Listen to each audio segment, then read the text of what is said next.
উত্তরপাড়ার জনগণকে শিল্প তৈরি করা এবং শিল্পের আন্দোলনমুখী করা। পশ্চিমবঙ্গে বামেরা শিল্পের পরিবেশ তৈরি করবে। এবারে মিডিয়া কেন বাংলা ভাষায় যাত্রাতে প্রকাশ করেনি সেটা মিডিয়া উত্তরপাড়ার মানুষ কি চায় থানা স্টয়ে বলেছি। আমরা জানি আমাদের আর মানুষ আর অভিযোগ হবে না। মানুষ ভার্সেস সরকার, এই লড়াই মানুষ।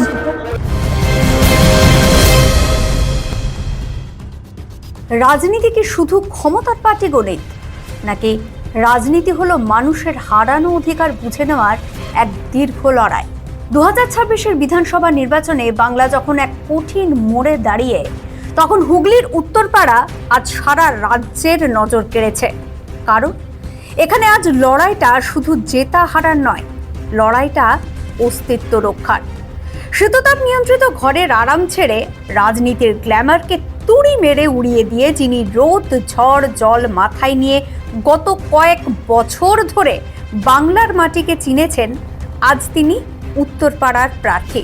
আজকের সাক্ষাৎকারে আমরা কথা বলবো সেই লড়াকু নেত্রীর সঙ্গে। উত্তরপাড়ার বন্ধ শিল্প ও হিন্দুস্তান মোটরস নিয়ে আপনার বিকল্প ভাবনা কি? নির্বাচনে জিতলে কর্মসংস্থান ফেরাতে কি পদক্ষেপ নেবেন? যে সরকার চলবে এই সরকারকে বাধ্য করা শিল্প করার জন্য। সরকার যদি নিজের শিল্প নিয়ে তৈরি করতে না পায়, কারখানা তৈরি করতে না চায়, উত্তরপাড়ার জনগণকে শিল্প তৈরি করা এবং শিল্পের আন্দোলনমুখী করা। যদি কেউ নিজে একটা অপশন নিয়ে বাইরে যেতে পারো, পশ্চিমবঙ্গে বামেরা শিল্পের পরিবেশ তৈরি করবে। আর সেই পরিবেশ তৈরি আমাদেরকেও আমাদের সাথে থাকতে হবে এবং যারা যেতে চায় না তার কাজ পাবে।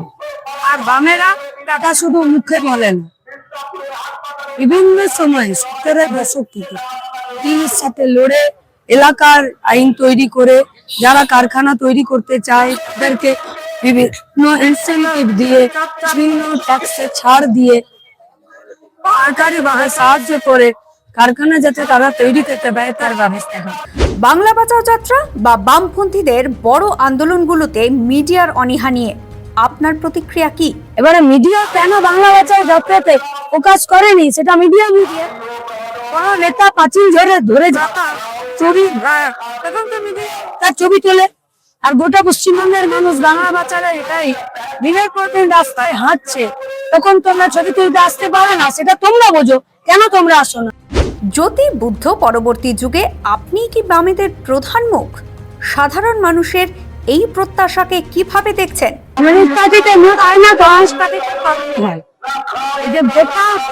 গোটা পশ্চিমবঙ্গ জুড়ে অসংখ্য ছেলে মেয়েরা প্রতিদিন সরকার পরিচালনা বদলে রীতি বদলে পশ্চিমবঙ্গের একটা বাড়িতে পৌঁছে দিচ্ছে। এইটা হচ্ছে আমাদের কাছে সত্য। এতদিন উত্তরপাড়া ঘুরে কি বুঝলেন? উত্তরপাড়া ঠিক কি চাইছে?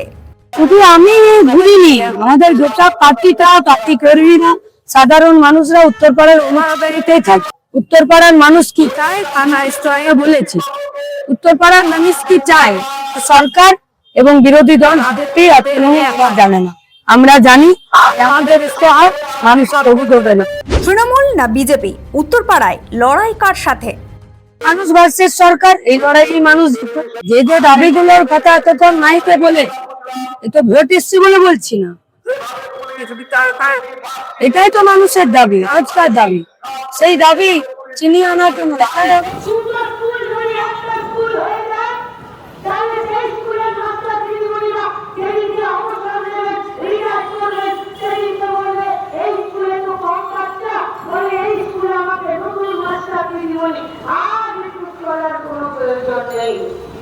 তার হাতে কোনো জাদুদণ্ড নেই, নেই কোনো কর্পোরেট প্রচারের ঝকঝকে আয়োজন।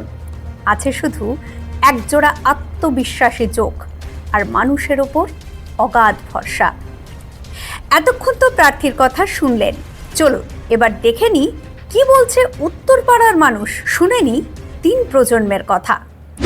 সরকার গত 11 বছর ধরে 15 বছর ধরে এখানে রয়েছে, 2011 সালের পর থেকে। এইখানে সব হয়েছে, খেলা হয়েছে, মেলা হয়েছে, সব হয়েছে। শুধু হয়নি যেটা, সেটা হচ্ছে আপনার আমার চাকরি, আপনার আমার কাজের কথা, রুটি রুটির কথা, যেটা দরকার ছিল সেটা গত 15 বছরে এখনো আজকে গ্রাজুয়েশন পাস করে বসে আছি, কোনো চাকরি নেই। কেউ পিএইচডি করে বসে আছে, তাদের কাছে কোনো চাকরি নেই। প্রথম দফাতে যে একেবারে স্বচ্ছ হয়েছে তা তো আমরা বলতে পারবো না। আপনারা ডোমকলের অবস্থা দেখেছেন, এরকম বিক্ষিপ্ত ভাবে নানা জায়গাতেই অশান্তি সৃষ্টি করবার চেষ্টা করেছে। ওরা বুঝতে পারছে ওদের পায়ের তলার থেকে মাটি সরে যাচ্ছে, যার জন্য ওরা বিশৃঙ্খলা করবার চেষ্টা করছে। সেই জায়গা থেকে দাঁড়িয়ে আমরা প্রশাসন এবং নির্বাচন কমিশনের কাছে আমরা আবেদন করছি আগামী 29 তারিখ যাতে আমাদের এই দফায় যাতে ভোট শান্তিপূর্ণভাবে হয় এই ব্যবস্থা করবার জন্য। যেভাবে সারা ফেলেছে এবং মানে যেভাবে নবদুয়ার নেমেছে, নতুন প্রজন্ম যেভাবে সারা দিয়েছে, সেভাবে মনে হচ্ছে যে এবার আমরা জিতলেও জিততে পারি। তাহলে রাজনীতির এই কঠিন ময়দানে শেষ হাসি হাসবে কে? উত্তরপাড়ার মানুষের ভালোবাসা কি মীনাক্ষীর এই নিঃস্বার্থ জেদকে বিজয়ী করবে? সব প্রশ্নের অবসান ঘটবে আগামী 4 মে। সেদিনই জানা যাবে বাংলার মাটি তার লড়াকু মেয়েকে ফিরিয়ে দিল নাকি দুহাত ভরে আশীর্বাদ করলো। আপনাদের যে চ্যানেল আছে তাতে বলে দেবেন যে মীনাক্ষী জিতে গেছে, আর তার জন্য চিন্তা করতে হবে না। আর উত্তরপাড়া কোট্রং হিমমোটরের বাসী সাহেব বলছি যে আমরা খুব খুশি যে মীনাক্ষীকে পেয়ে।